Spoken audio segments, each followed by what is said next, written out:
Good afternoon, students. So in today's class we are going to start new chapter, atoms and molecules, and this is your third and last chapter of chemistry portion that you have to study till the first term in this session. So last chapter we discussed nature of matters, and we also studied how combining different atoms of different elements form one or more or two or more different compounds. But do you know why do these elements different from other elements, and why do these elements combine with other elements to form compounds? And there are lots of other questions that arise in our mind. So to know all those answers, we should know first the structure of matter. So to know the structure of matter, we should know what is the ultimate building blocks of a matter, or how does a matter made up of. What is the smallest particle present in any matter. So according to earlier scientists, the matter was said as Padarth, and according to them, Padarth was made up of extremely small indivisible particles, which is called as Parmanu. Okay. So according to them, Parmanu are the ultimate building blocks of a matter. It is the smallest unit of a Padarth. So according to modern scientists, Parmanu was later named as atoms. So atoms are the smallest, extremely small indivisible particles present in a matter. That means matter is made up of extremely small indivisible particle which cannot be divided further, called as atoms. So in this chapter we have to study the structure of atoms, nature of atoms, and different properties of different atoms. Okay, so atom has been taken from a Greek word is taken from a Greek word atomos, which means indivisible. Okay, now there were two scientists, that is Antony Lavoisier and Joseph L. Proust, who started doing research to know the answer of those questions, and they formulated important laws that was called as laws of chemical combination. So these laws of chemical combination somehow cleared the structure of atoms and some of its properties. Okay, so they formulated laws of chemical combination, and there were two laws which come under laws of chemical combination. So first we will discuss first law of chemical combination, that is the law of conservation of mass. Law of conservation of mass is the first law of chemical combination, and it is also called as law of indestructibility of matter. So what does this law state? According to this law, mass can neither be created nor be destroyed in a chemical reaction. That means there is no gain or loss in the total mass of the substances during the chemical reaction. Here the mass of the substances in the chemical reaction is conserved. We will see one example and we will just come to know how mass is conserved during the chemical reaction. If we take X gram of A substances which is getting reacted to Y gram of B substance. So in reactant side we are taking X gram of A and Y gram of B. So these both certain quantity of substances are getting reacted. So during the chemical reaction we got two new substances in the product side, that is C and D, and when we just calculated the amount of the product formed, we got that Z gram of C is formed and T gram of D is formed. And when we calculated the whole quantity, we come to know that X plus Y gram, that is in reactant side, is equal to Z plus T gram, that is in the product side. That means the total quantity of or total mass of the reactant is equal to the total mass of product. That means there is no gain or loss in the total mass of the substance during the chemical reaction. Whatever the quantity was there before the reaction and after the reaction remains unchanged. So that proves the law of conservation of mass. That is, mass can neither be created nor be destroyed in a chemical reaction, but the mass is as a whole is conserved during the chemical reaction. So we will see one activity and we will be more clear. Okay. So we will see one activity and we will come to know how mass is conserved during the chemical reaction. So for that, first we have to make two solutions. First, the solution of sodium carbonate in water, and in one other beaker we have to make the solution of copper sulfate in water. Okay, so now we have two solutions. This is solution of copper sulfate in water and then the solution of sodium carbonate in water. Now you can see here it is a very small tube, very small thin tube, which is called as the ignition tube. It is thinner than our finger also. Okay, so this is called as the ignition tube, and we have to take that copper sulfate solution, some copper sulfate solution in this ignition tube. So you can see you have copper sulfate solution in this ignition tube. Now we have to take one conical flask and we have to pour the solution of sodium carbonate in this conical flask. Okay, so we have taken some amount of the sodium carbonate solution in the conical flask. Now hang this ignition tube containing copper sulfate solution inside this conical flask with the help of one thread. Okay, and we should be very careful that the solution do not get mixed with each other. The solution of sodium carbonate should not get mixed with the copper sulfate.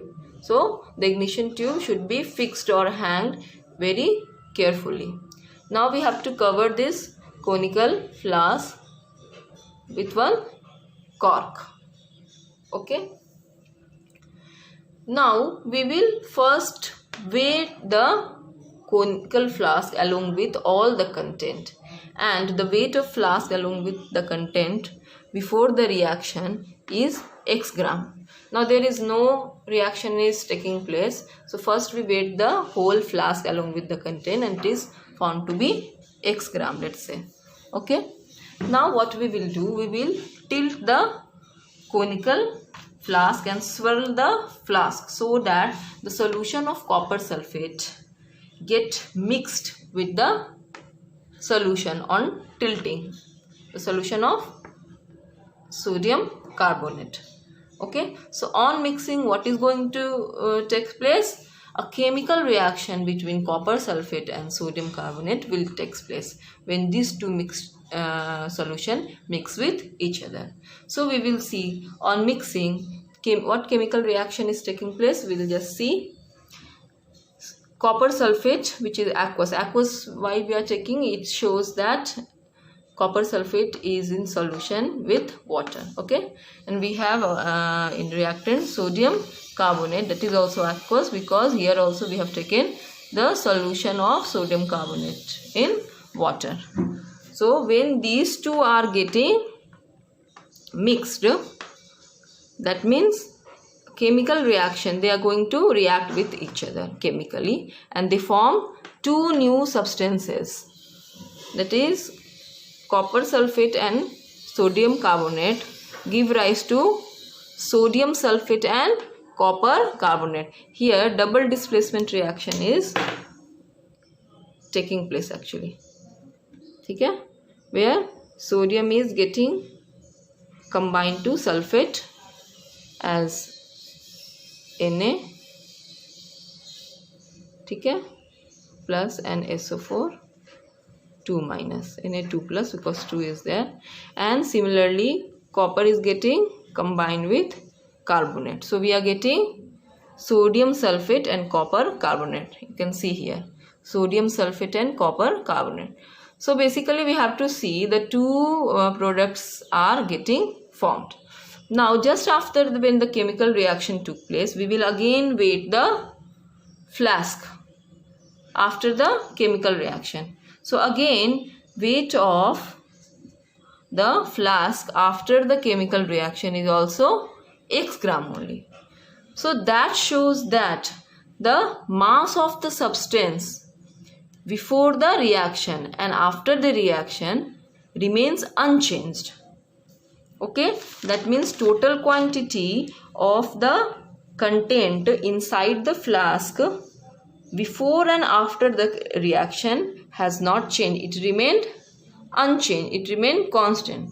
So we can say that the mass of the content is conserved during the chemical reaction. So mass of the flask remain unchanged even though a new substance or new product is formed inside the conical flask on chemical reaction, but the mass did not change. That shows that during the chemical reaction the mass of the substance or the content is conserved, and that proves the law of conservation of mass.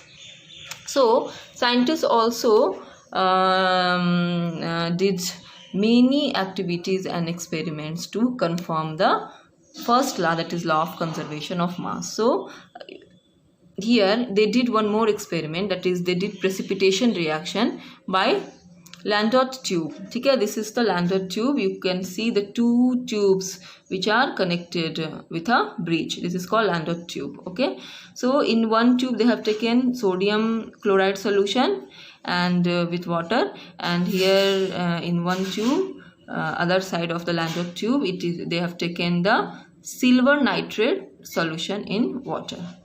Okay, so they have done the same thing. They have first weighed the Landau tube along with the solution, and what they have done, they have just tilted the Landau tube or shake the Landau tube so that the sodium chloride or NaAgNO3, the silver nitrate solution, get mixed with each other, and there will be a chemical reaction taking place, and we'll get the product. So while just shaking this Landau tube, again the chemical reaction took place and we got the product like this. Here also double displacement reaction takes place between NaCl and AgNO3, that is sodium chloride and silver nitrate, to form silver chloride and sodium nitrate. You can see here. So here also two products are getting formed, and will be weighed again this Landau tube after the chemical reaction had taken place. So again the weight remained unchanged. So again it confirms that the total mass of the content is conserved during the chemical reaction. So I think you would have understood what this law states. That law of conservation of mass states that the in any chemical changes, the total mass of the reactant is equal to that of the product, and that shows that the mass can neither be created nor be destroyed in a chemical reaction. Okay, we'll see one question based on law of conservation of mass. It is very easy, and when you solve this question you will be very much clear about the law. Okay, so what is asked in the question, we'll just see. When 4.90 gram of potassium chlorate, when heated, it produced 1.9 gram of oxygen and 2.98 gram of potassium chloride as residue. Okay, so when KClO3, it is potassium chlorate, which is taken how much, 4.90 gram, that is mass of potassium chlorate is 4.90 gram. It is just heated, means in reactant side you have just the 4.90 gram of potassium chlorate. When it is heated, a chemical reaction took place, and as a product it produced what, 1.90 gram of oxygen and 2.98 gram of potassium chloride. Means two products we got, oxygen and potassium chloride, and their masses we just got this much. Okay, now what is asking, show that their results illustrate the law of conservation of mass. So here it is asking, so whatever the chemical reaction takes place and we have the mass, now we have to see whether the chemical reaction is illustrating the law of conservation of mass. So here we have to calculate both the reactant side mass and product side mass, and we have to just tally whether they are equal or not.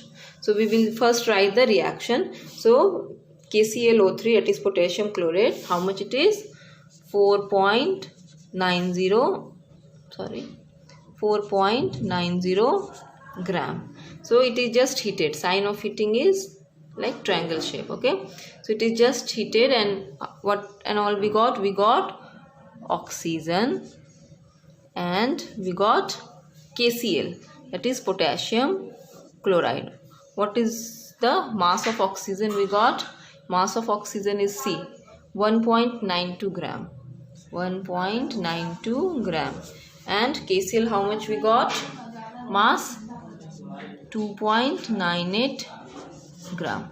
So this reaction took place, and in the reactant side we have potassium chlorate, and in product we got two products, oxygen and potassium chloride. Now we have to just confirm that this chemical reaction is with the law of conservation of mass. So total mass of reactant, how much? Total mass of reactant is 4.90 gram, and total mass of product, how much? It is C, oxygen is how much? 1.92 gram plus KCl is how much? 2.98 gram. When you add up, you will get 4.90 gram. That means total mass of reactant is equal to total mass of the product, and this is confirming the law of conservation of mass during the chemical reaction. So this question is easy now, understood? Okay, first you have to write the chemical reaction, then their masses, and you have to see whether the total mass of reactant is equal to total mass of product or not. So here it is coming equal. That confirms or illustrates the law of conservation of mass. Okay, we can see one more question here. So just see, this is also easy. If 6.3 gram of sodium bicarbonate are added to 15 grams of acetic acid, this is what? Acetic acid, CH3COOH solution, the residue means product, is found to weight 18 grams. Okay? Now, what is the mass of carbon dioxide released in the reaction? So, you have to understand little. So, here they are not just, they are just giving the mass of the product. Mass of the product is 18 grams. And what is the mass of CO2 released in the reaction? Means as a product we got CO2 also. Okay, try to understand. They have not given the name of the product. They have just given name of one product, byproduct, that is carbon dioxide. And the main product name is not given, just its mass is given. So whatever is given, first we will just write. So first is just to write the chemical reaction. When you write the chemical reaction, you will come to know what you are knowing and what you have to just calculate, okay, to solve this question. So what we have in reactant side, what? 6.3 gram of NaCO3, that is sodium bicarbonate, is added to 15 gram of acetic acid. So in reactant side you have sodium bicarbonate and acetic acid. So we'll first write here NaHCO3 plus CH3COOH. This is what? Sodium bicarbonate, and this is acetic acid. So you know that sodium bicarbonate is a base and acetic acid it's a acid. What are the masses of these two? 6.3 gram, and CH3COH is what? CH3COH is 15 gram. They are both in solution only, so you can just write aqueous or something. Okay. Now the residue product is found to weigh 18 gram. Means we have got some product as a residue. Okay, so we'll just write residue. What is the weight of this residue? 18 grams. So this is actually our product. Name is not given, so we'll just write like that only. Plus, what is the mass of carbon dioxide released in reaction? It means some amount of carbon dioxide has also been released in this reaction. So we will write CO2 as product also. Okay. So here this much is given in the question. 6.3 grams and 15 grams reactant side, and in residue side we have 18 grams, and we have to calculate. It is asking the question, what is the mass of carbon dioxide released in the reaction? It means mass of CO2 is asking in the question. So we don't know the mass. We have to calculate the mass. So you know that according to law of conservation of mass of reactant must be equal to mass of the product. You know that? Okay. So what is the mass of reactant? 6.3 grams plus 15 grams should be equal to how much? 18.0 grams plus this mass we are not knowing. Let's say we will just take it as X. So it is X gram. Okay. So total how much will be there? 6.3 plus 15. It is 15 grams now. Yes. How much we will get? 21.3 grams. Okay. And here we have only 18 grams plus how much? This should be equal to this. So still here 18 and it should be here 21.3 grams. So how we will calculate? We will just subtract it.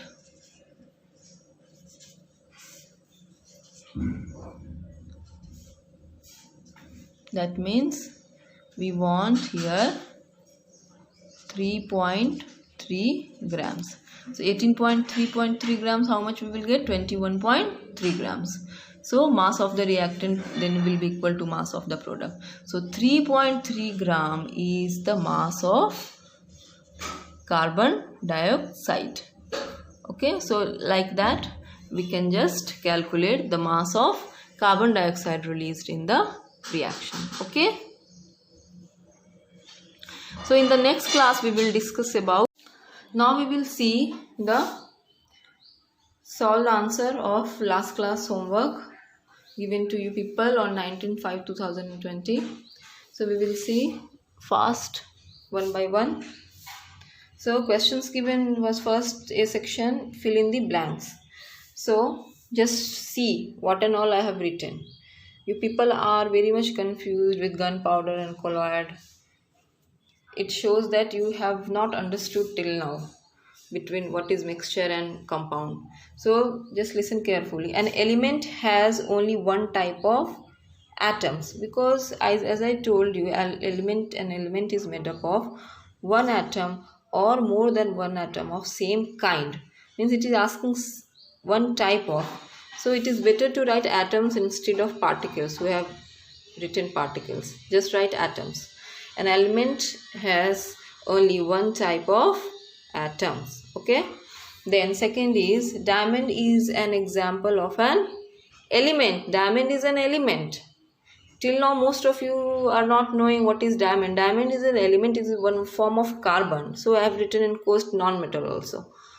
Carbon is a non-metal, so it is a non-metal element. Okay. Now gunpowder is a homogeneous mixture. It is an alloy. You would have studied in your previous year only in class 8 what is gunpowder. Gunpowder is an alloy. It is a homogeneous mixture. Okay. Now a colloid is a heterogeneous mixture, you know. Now what is boron? Boron is a metalloid. Last class only I discussed what are all metalloids and examples.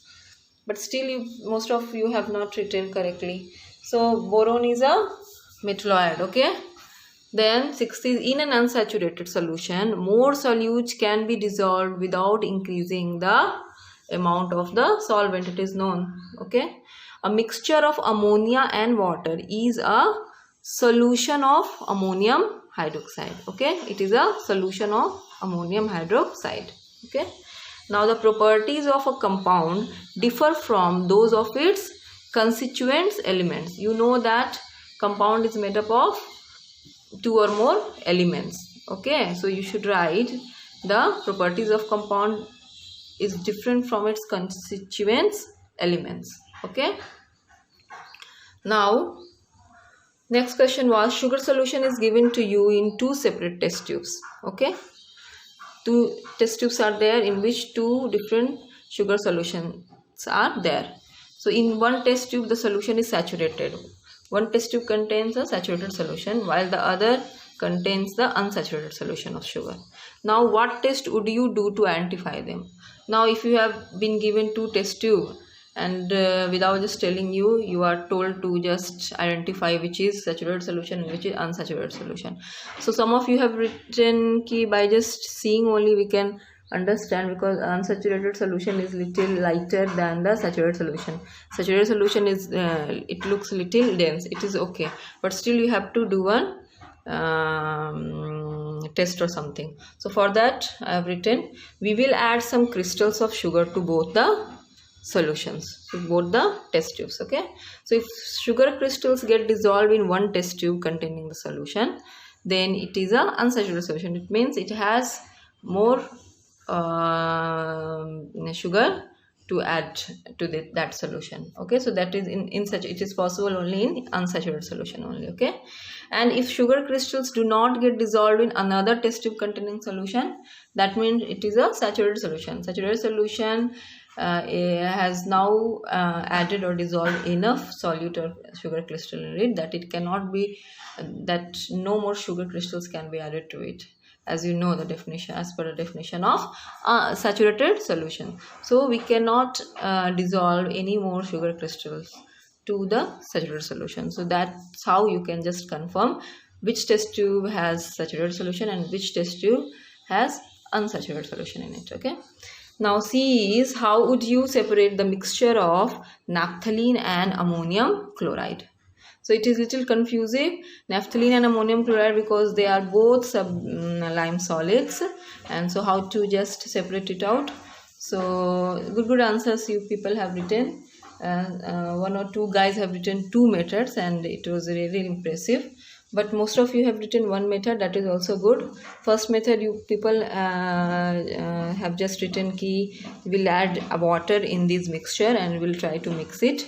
Since ammonium chloride get dissolved in water, leaving behind the naphthalene solid, which can later be separated, okay, from ammonium, the ammonium chloride water solution by filtration process. Okay, and further then ammonium chloride can again be separated from water by evaporation method. So it is also a good method, but one more method we can just apply. Since both are sublime solid, but still naphthalene and naphthalene, the difference in the sublimation temperature is very much. Naphthalene sublimes at 80 degrees Celsius, whereas ammonium chloride sublimes at 340 degrees Celsius. So difference is very much. So we can also go for the sublimation process, where both the mixture we can just stick in the china disk and we'll start heating it for the sublimation process. Then what will happen, these both mixtures can be separated by sublimation process, where naphthalene sublimes first, because it sublimes just at 80 degree Celsius only. So it will just sublime first, leaving behind ammonium chloride solid in the china dish only. So by this method we can just separate it out, both the ammonium chloride as well as the naphthalene solid.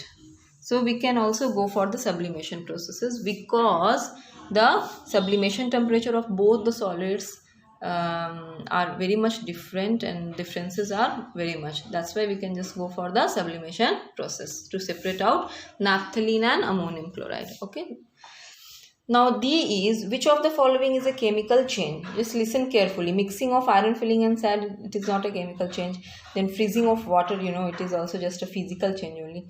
Now passing of electricity through wire, it is also not a chemical change, because no chemical change, no new substance is getting formed. Just we are passing the electricity through wires.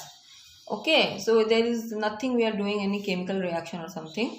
So this is also come under physical, this doesn't actually a chemical change. Okay, now fermentation of grapes.